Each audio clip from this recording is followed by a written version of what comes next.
You know, Carl Jung often talked about how important it is to understand our own patterns, and if you're someone with a good heart, you probably enjoy being helpful and supportive. It's part of who you are. But the tough part is that some people notice this, and they lean on it a little too much. Let's walk through a few ways that can happen. Calmly, simply, and without losing the kindness that makes you you. The first way is when people expect you to always say yes. This happens more often than we realize. When you're naturally kind and helpful, people start to assume you'll agree before they even finish asking. It's almost like they've gotten used to your warmth, so they stop wondering whether you actually want to do something or whether you even have the energy for it. Carl Jung often talked about how becoming aware of our automatic habits can change the way we move through life. And for many good-hearted people, saying yes has become one of those automatic habits. You don't want to disappoint anyone, you don't want tension, and you genuinely want to be supportive. So the word slips out before you've had a chance to think. But here's the thing. Your kindness doesn't mean you're available at all times. It doesn't mean your schedule is wide open or that your energy never runs low. When people expect you to say yes, they're not seeing the full picture of your needs. They're only seeing the version of you that makes things easier for them. A healthy pause can make a big difference. Before answering, you can take a moment and ask yourself, does this actually work for me right now? It's simple, but it creates space. Space for honesty, space for balance, and space for you. And the best part? You don't lose your good-hearted nature. You just give it boundaries, which strengthens it instead of draining it. The second way is when people rely on your patience without giving anything back. This one can sneak up on you because patience feels like such a natural part of who you are. You don't rush people, you don't pressure them, and you try to understand where they're coming from.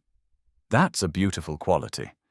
But some people start leaning on that patience a little too heavily. They show up late. They cancel often. They repeat the same behavior again and again, knowing you won't make it a big issue. They may take your calm attitude as a sign that you don't mind, even when you actually do. Carl Jung often highlighted the importance of becoming aware of the roles we fall into without noticing. And a lot of good-hearted people fall into the role of the patient one, even when it's quietly exhausting. You keep giving people extra time, extra chances, extra understanding, while getting very little of that in return. The problem isn't your patience, it's the imbalance. When patience becomes one-sided, it wears you down. You may start feeling overlooked or taken for granted, not because you did anything wrong, but because others have gotten used to your steady nature. A simple shift can help. Pay attention to who matches your effort. You don't need perfect balance, but you deserve interactions where your patience is valued, not used. And remember, setting limits doesn't make you harsh, it just keeps your good heart from being stretched too thin. The third way is when people use your desire for peace to avoid responsibility. If you're naturally gentle and calm, you probably like keeping things smooth. You don't look for tension, and you don't enjoy unnecessary conflict. That's a strength. It creates harmony and helps people feel at ease around you. But here's where things get tricky. Some people notice this about you, and they use it to sidestep their own responsibilities. Maybe they avoid honest conversations because they know you won't push. Maybe they skip apologizing because they assume you'll let it go. They might even expect you to carry the emotional weight of situations just so the atmosphere stays peaceful. Carl Jung often encouraged people to notice when they're slipping into roles without realizing it. And for many good-hearted individuals, the role of the peacekeeper becomes automatic. You smooth things over, you reassure, you stay steady, even when someone else should be stepping up. The problem isn't your calm nature. It's that some people take advantage of it by choosing the easy path. letting you keep the peace instead of taking responsibility for their actions. A helpful shift is simply becoming aware of when this happens. When you notice someone avoiding their part, you don't have to react with tension or force. You can stay grounded and still say, in your own calm way, "This isn't mine to hold." You don't lose your peaceful nature, you just protect it. And that makes your calmness even stronger. The fourth way is when people assume you'll always understand their behavior. Your ability to understand people is one of your strongest qualities. You listen, you try to see their side, and you give them space to express themselves. Many good-hearted people do this naturally. It makes others feel safe and heard. But sometimes people take that understanding and run with it. Instead of making changes, they rely on your empathy as a shortcut. They think, it's fine, they'll understand. And because you've always been patient and open, they start expecting you to absorb their behavior, even when it's repeated, careless, or draining. Carl Jung often talked about how important it is to recognize the patterns we allow without noticing. This is one of them. You're so used to being understanding that you forget to ask yourself whether this behavior is fair to you. Understanding someone doesn't mean you have to accept everything they do. It doesn't mean you have to excuse behavior that leaves you tired or overlooked. You can still be compassionate while also expecting responsibility, effort, or change. A simple reminder helps. Your empathy is a gift, not a free pass for others to keep repeating the same behavior. When you gently begin to notice this, you don't have to confront anyone harshly. You can simply protect your energy, set quiet limits, or even step back when needed. You stay kind. You stay understanding. But you no longer carry more than you should. The fifth way is when people come to you only when they need something. This one can feel especially heavy because it often happens quietly. You're supportive, you listen well, and you genuinely care, so people feel comfortable turning to you. And that's a wonderful trait. But some individuals start showing up only when they want help, comfort, or attention. You might notice that they rarely check in just to ask how you're doing. They don't reach out unless they have a problem to solve or something they want from you. It becomes a pattern. Their needs always lead the interaction, and your needs sit in the background. Carl Jung often reminded people to pay attention to the roles they slip into without noticing. Many good-hearted people fall into the role of the helper, not because they're forced into it, but because it's natural for them. Over time, though, that role becomes a doorway for others to treat you like a resource instead of a person. The issue isn't that you help. Helping is part of your warmth. The issue is when the connection becomes one-sided, and you're the one doing all the giving. A simple way to see this more clearly is to look at who shows up without needing anything from you. Who checks in just to say hello? Who asks how you are? Not out of politeness, but out of genuine care. You don't have to shut people out or change your nature. You just start recognizing which connections feed you, and which ones quietly drain you. When you become aware of this, you can adjust your boundaries without losing your kindness. You're not being cold or distant, you're simply making room for people who value you for more than what you can give. The sixth way is when people shift their problems onto you. Because you're naturally understanding and steady, people feel comfortable opening up to you. They know you'll listen without judgment. They know you'll stay calm even when things feel messy. That's a strength, and it makes you someone others trust. But sometimes people take that trust a little too far. Instead of sharing their problems, they start handing them to you. They put the weight on your shoulders as if you're supposed to fix everything, guide them through every decision, or carry the emotional load they don't want to deal with. Carl Jung often talked about becoming aware of what truly belongs to us and what doesn't. And this is a moment where that awareness matters. Not every problem offered to you is yours to hold. Not every issue someone brings your way needs your time, your energy, or your emotional space. You can care deeply without becoming responsible for someone else's choices. You can listen with kindness without taking on the stress they should be managing themselves. A simple internal check can help. Is this mine to carry? Or am I taking on something that doesn't belong to me? When the answer is, this isn't mine, you're allowed to step back. You're allowed to be supportive without absorbing everything. You're allowed to keep your emotional balance instead of being pulled into someone else's chaos. And here's the best part. You don't become less kind by doing this. You become more grounded. Your good heart stays open, but you stop letting others place things inside it that were never yours to begin with. The seventh way is when people use flattery to influence you. This one can be subtle, because who doesn't appreciate a kind word? You're good-hearted, so when someone compliments you, you take it at face value. You assume it's genuine, simple, and honest. But sometimes, people use flattery with a purpose. They say the right things at the right moment, not because they truly mean them, but because they want something from you. Maybe they want your time, your help, or your agreement. They're not connecting with you. They're trying to guide you toward a decision that benefits them. Carl Jung often encouraged people to stay connected to their inner sense. That quiet feeling inside that helps you notice when something doesn't sit quite right. You don't have to analyze it deeply. Just paying attention to that small internal shift can help you tell the difference between genuine appreciation and convenient flattery. And here's the thing. You don't need to become suspicious or guarded. You just stay aware.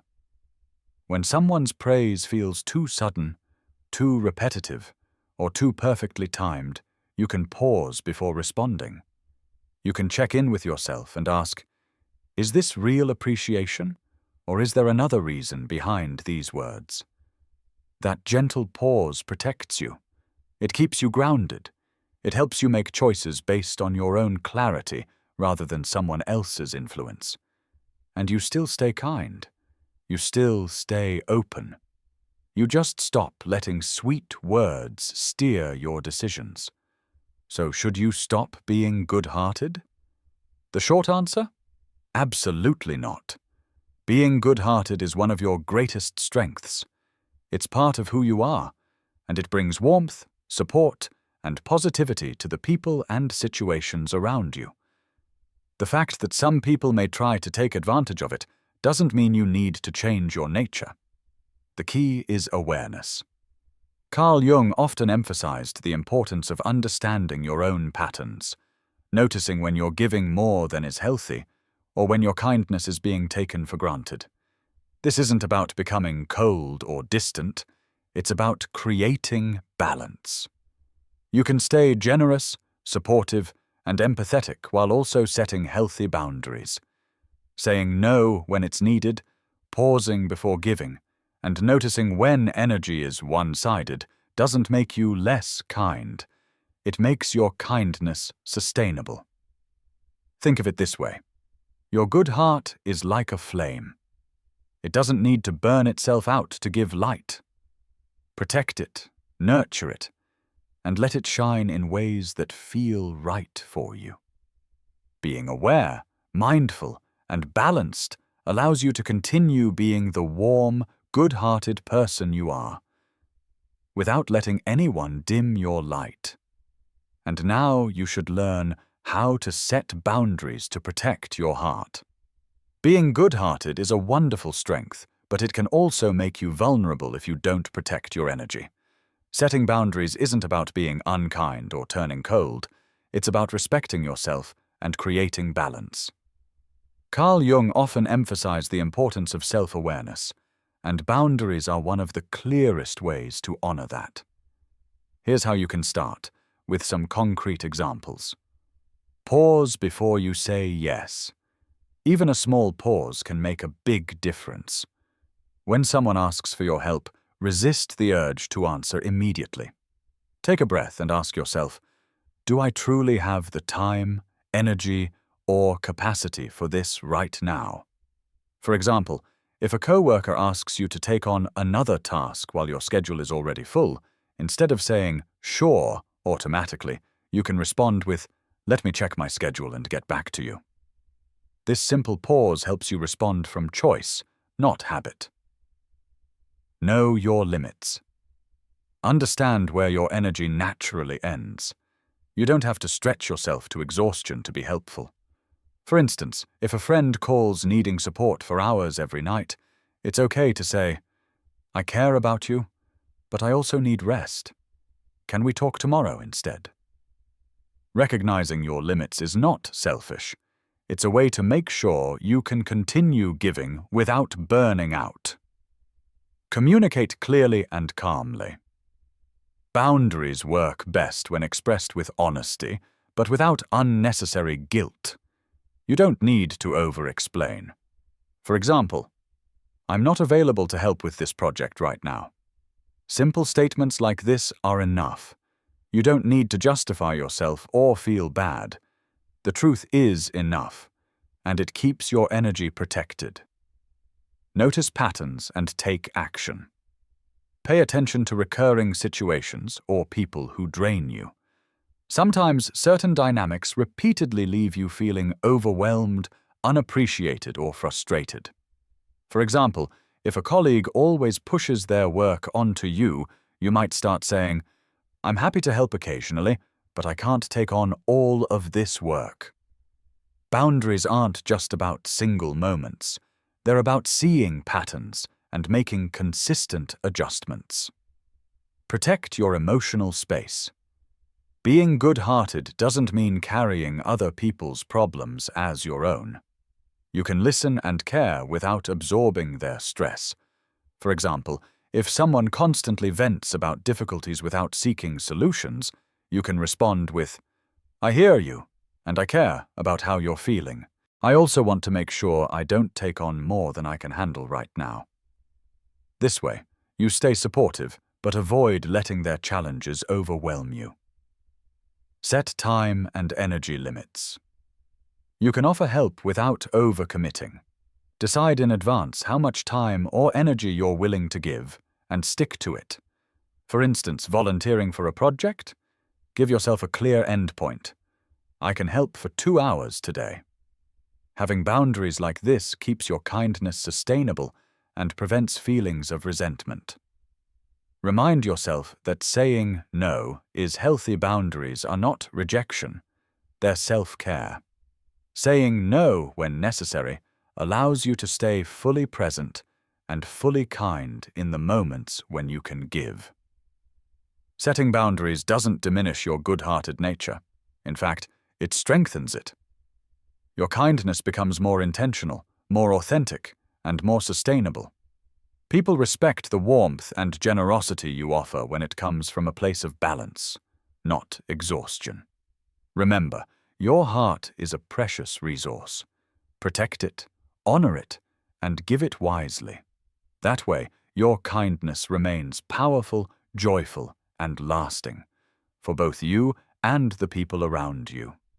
How self-awareness helps you stay kind without being taken advantage of. Being good-hearted is a beautiful strength, but it works best when paired with self-awareness. Carl Jung often emphasized that understanding your own patterns, your habits, reactions, and tendencies allows you to live more consciously and freely. When you're aware of yourself, you can stay kind without being taken advantage of. Here's how to build that awareness in practical ways, with real-life examples. Notice your emotional reactions. Pay attention to how you feel in the moment. If someone asks for a favor and you immediately feel tension, irritation, or fatigue, that's a sign something might be off. Example: a colleague asks you to redo their work last minute. You feel a knot in your stomach before even saying yes.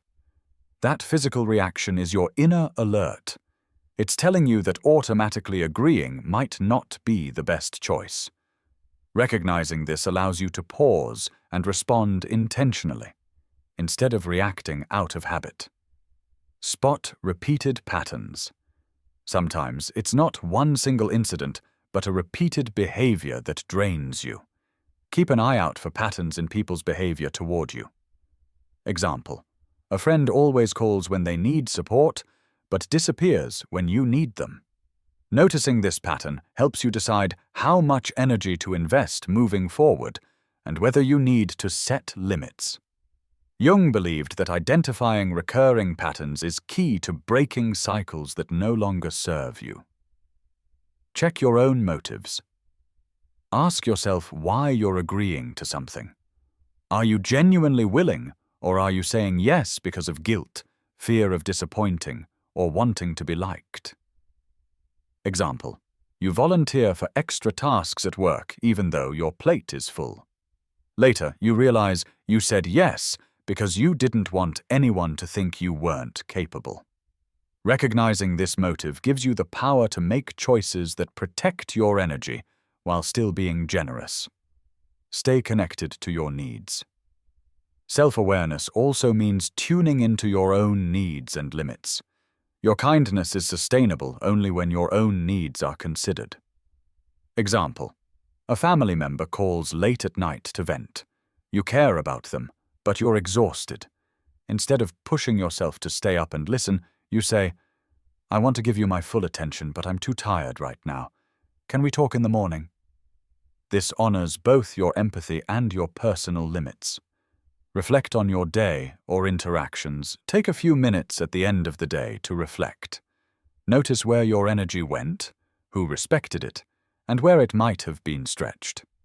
Example: you helped a friend all week with their tasks and realized you didn't have energy left for yourself. Reflection allows you to see where boundaries might be needed in the future. Regular reflection strengthens your intuition and decision-making. It helps you spot where your kindness is being used in ways that aren't fair, without turning you cold. Recognize subtle manipulations. Self-awareness also means noticing when flattery, guilt, or emotional pressure is influencing you. Being aware prevents others from quietly steering your choices.